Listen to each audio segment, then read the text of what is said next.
Welcome to this lesson. तो इस video के अंदर हम बात करने वाले जेल क्रोमेटोग्राफी के बारे में। पिछली वीडियो में हमने बात की थी फ्रेंड्स गैस क्रोमेटोग्राफी के बारे में। B pharmacy 7 semester unit number 4 subject कौन सा है हमारे पास? Instrumental of methods of analysis. बहुत ही सिंपल टॉपिक है फ्रेंड्स, जेल क्रोमेटोग्राफी। इस वीडियो के अंदर आपको शॉर्ट नोट भी अवेलेबल कर दिया जाएगा।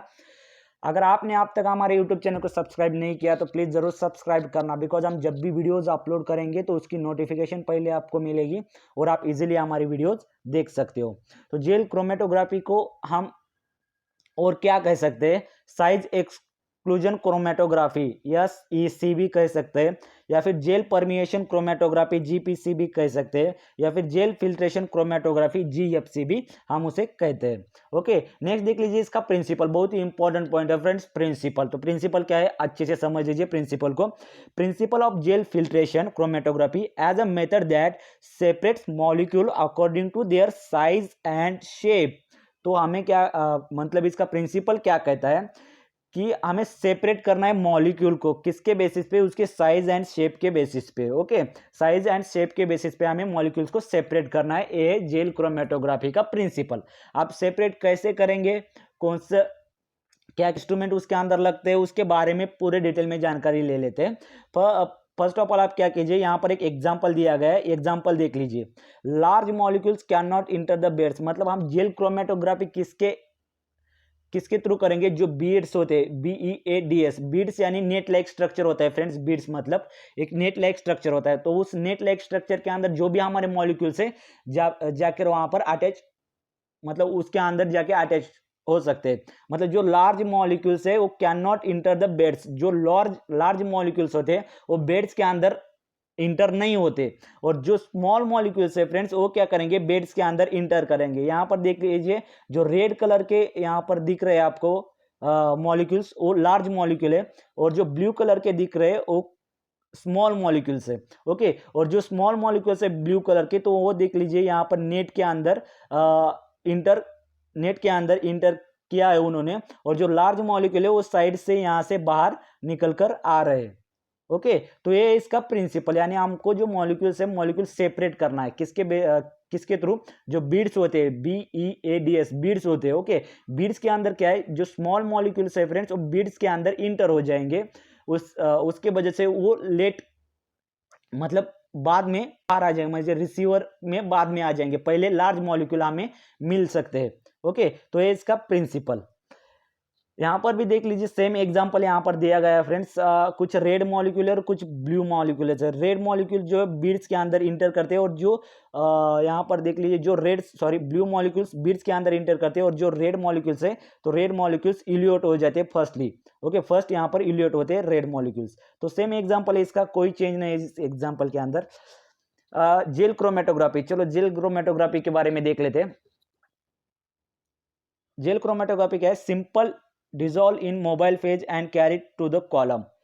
सॉरी, सैंपल है, सिंपल मैंने भी sample. Okay, sample dissolve in mobile page. जो भी हमारा मोबाइल पेज है तो उसके अंदर हम पहले हमारा सैंपल डिजॉल्व करेंगे and carry to the column, और वो जो हमारा सैंपल है तो सैंपल कॉलम के अंदर आ जाएगा। कॉलम के अंदर आने के बाद क्या होगा? वहां पर sample does not interact with component और स्टेशनरी फेज। जो भी हमारा कॉलम है फ्रेंड्स, तो कॉलम के अंदर क्या होगा? हमारा स्टेशनरी फेज होगा।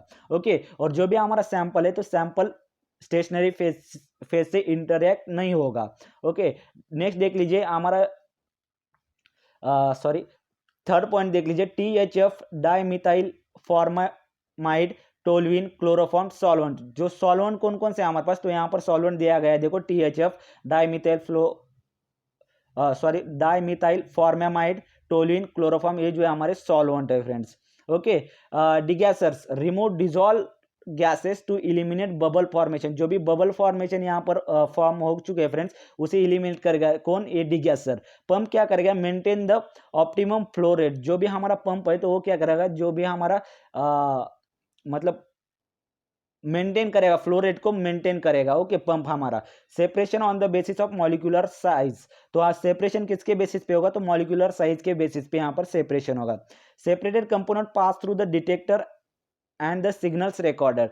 जो भी मॉलिक्यूल सेपरेट हो चुके हैं, जो भी सेपरेशन हुआ है यहाँ पर कंपोनेंट्स का, वो क्या करेंगे, डिटेक्टर से पास हो जाएंगे। डिटेक्टर से पास होने के बाद वहाँ पर एक सिग्नल वहाँ पर रिकॉर्ड किया जाएगा, जो कि डाटा सिस्टम पे वहाँ पे आपको एक ग्राफ शो करेगा। ओके, देख लेते हैं उसे, आगे भी देख लेते हैं। देख लीजिए यहाँ पर पहले हमारे पास है सॉल्वेंट रिजर्वायर। ओके, रिजर्वियर, हमारे पास है सॉल्वेंट रिजर्वियर।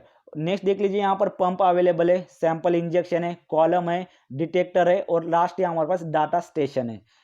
तो ये होगा इसका इंस्ट्रक्शन फ्रेंड, इंस्ट्रूमेंटेशन। कि यहाँ पर देख लीजिए सॉल्वेंट, जो भी हमें मॉलिक्यूल सेपरेट करना है तो यहाँ पर हम ले लेंगे। फिर पंप क्या करेगा, फ्लो, जो हमारा फ्लो रेट यहाँ पर कंट्रोल करेगा। यहाँ से हम सैंपल हमारा इंजेक्ट करेंगे। कॉलम के अंदर स्टेशनरी फेज होता है फ्रेंड्स। ओके, जो कॉलम या फिर स्टेनलेस स्टील या फिर ग्लास का कॉलम यहाँ पर यूज करते हैं। नेक्स्ट देख लीजिए डिटेक्टर। डिटेक्टर क्या करेगा, जो भी हमारा मॉलिक्यूल से फर्स्टली इल्यूएट हुआ है उसे डिटेक्ट करेगा। बाद में जो इल्यूएट हुआ है, सेकंड टाइम में जो इल्यूएट हुआ है उसे भी डिटेक्ट करेगा और सिग्नल शो करेगा। डिटेक्टर यहाँ पर हम कौन कौन से यूज करते हैं, RI या फिर UV, IRMS। ओके, ये सब डिटेक्टर यहाँ पर हम यूज करते हैं। डाटा स्टेशन किस लिए, जो भी यहाँ पर इल्यूट हुआ सब्सटेंस है वो सिग्नल देने के बाद डाटा सिस्टम में यहाँ पर एक ग्राफ शो करेगा फ्रेंड्स। ओके, तो ये होगा इसका कंस्ट्रक्शन। नेक्स्ट देख लीजिए स्टेशनरी फेज। थोड़ा स्टेशनरी फेज के बारे में देख लेते हैं। Semi permeable porous beads. Okay, वो उसके अंदर जो भी स्टेशनरी फेज है, तो स्टेशनरी फेज के अंदर बीड्स प्रेजेंट होते हैं friends. Okay, well defined range of pore size. Pore size के होते हैं। Beads are cross linked polymers. जो भी बीड्स होते हैं वो क्रॉस लिंक्ड पॉलीमर्स होते हैं। Smaller pore size are used to protein purification. Protein purification के लिए हम स्मॉलर पोर साइज यूज करते हैं। Intermediated pore size are used to separate small proteins. और स्मॉल प्रोटीन्स सेपरेट करने के लिए हम इंटरमीडिएट पोर्स, जो भी इंटरमीडिएट साइज होती है पोर्स की, उसे यूज करते हैं। और लार्ज पोर साइज किसके लिए यूज करते हैं, हम बायोलॉजिकल कॉम्प्लेक्स को सेपरेट यानी प्यूरिफिकेशन करने के लिए। Okay, stationary phase used in the gel exclusion chromatography include dextrans. जो भी हम इस जेल क्रोमेटोग्राफी के अंदर स्टेशनरी फेज यूज करने वाले डेक्सट्रांस, ओके, डेक्सट्रान यूज करने वाले, या फिर पॉलीएक्रिलमाइड। ओके, या फिर डेक्सट्रान पॉलीएक्रिलमाइड, ये भी यहाँ पर हम यूज कर सकते हैं as a stationary phase. Next देख लीजिए, good stationary phase should have following property. जो भी हमारा स्टेशनरी फेज है उसकी कुछ प्रॉपर्टीज होनी चाहिए, जैसे कि it should B chemically inert. वो जो हमारा जो स्टेशनरी फेज है वो केमिकली इनर्ट होना चाहिए, इनएक्सपेंसिव होना चाहिए। Okay, it should be react with the component to be separated. वो किसी कंपोनेंट के साथ रिएक्ट नहीं होना चाहिए, जो भी हमारा स्टेशनरी फेज है वो। It should not react with eluate. जो भी हमारा इल्यूएट बाहर आने वाला है या फिर आ गया है उसके साथ मतलब वो रिएक्ट नहीं होना चाहिए। इट शुड बी कलरलेस होना चाहिए। Uniform in size and shape, उसकी साइज एंड शेप यूनिफॉर्म होनी चाहिए। Okay, it should B mechanically stable, और ये मैकेनिकली स्टेबल होनी चाहिए हमारे स्टेशनरी फेज। मोबाइल फेज देख लीजिए, यहाँ पर मोबाइल फेज हम क्या करेंगे, बफर यहाँ पर मोबाइल फेज यूज करेंगे।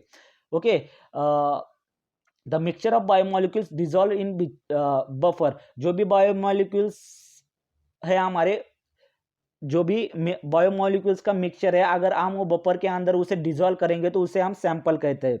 Okay, the most common eluates in for polymers that dissolve at room temperature, example tetra hydrofuran, chloroform, dimethyl formamide. ये हो गया इसका मोबाइल फेज। मोबाइल फेज हम कौन सा यूज करते हैं यहाँ पर, तो बफर मोबाइल फेज यूज करते हैं। Okay, sample injected. जो भी हमारा सैंपल है तो सैंपल इंजेक्टेड करेंगे into flow path through injector wall without the disturbing the continuous flow of mobile phase. Okay, जो भी हमारा मोबाइल फेज है, मोबाइल फेज को डिस्टर्ब किए बिना हम जो भी हमारा सैंपल है तो सैंपल वहाँ पे इंजेक्ट करेंगे, सैंपल इंजेक्ट करेंगे। कॉलम कैसा होता है देख लीजिए, 30 to 300 सेंटीमीटर लॉन्ग होता है। 4.5 to 2.5 mm इंटरनल डायमीटर होती है उसकी। हेवी वॉल्ड ग्लास ट्यूबिंग होती है, लो प्रेशर और स्टेनलेस स्टील की ट्यूबिंग होती है उसको। ये हुआ कॉलम के बारे में। एडवांटेजेस देख लीजिए इसके गैस जेल क्रोमेटोग्राफी के, शॉर्ट एनालिसिस टाइम लेता है, वेल डिफाइंड सेपरेशन, अच्छे से सेपरेशन करता है, narrow bands and good sensitivity, sensitivity good होती है, there is no sample loss, sample का लॉस नहीं होता friends. Small amount of mobile pages required, mobile page कैसी लगती है तो स्मॉल अमाउंट में मोबाइल पेज लगती है। The flow rate can be set, हम फ्लो रेट भी, जो फ्लो रेट है वो एडजस्ट कर सकते हैं या फिर कांस्टेंट उसे रख सकते हैं। ओके, हो गए इसके एडवांटेजेस। उसके एप्लीकेशन देख लीजिए।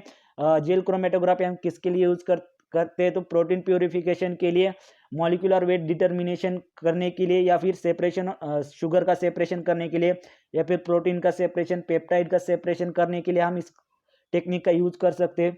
This techniques can be determine the quaternary structure of purified protein, purified protein का क्वाटरनरी स्ट्रक्चर डिटरमाइन करने के लिए हम इस टेक्निक का यूज कर सकते हैं। आई होप फ्रेंड्स आप सभी को जेल क्रोमेटोग्राफी टॉपिक समझ में आया होगा। अगर कोई डाउट या प्रॉब्लम हो तो हमें कमेंट सेक्शन में जरूर बताना। तो मिलते हैं नेक्स्ट वीडियो में नेक्स्ट इंटरेस्टिंग टॉपिक के साथ। फिलहाल इस वीडियो के अंदर इतना ही। Thank you so much friends.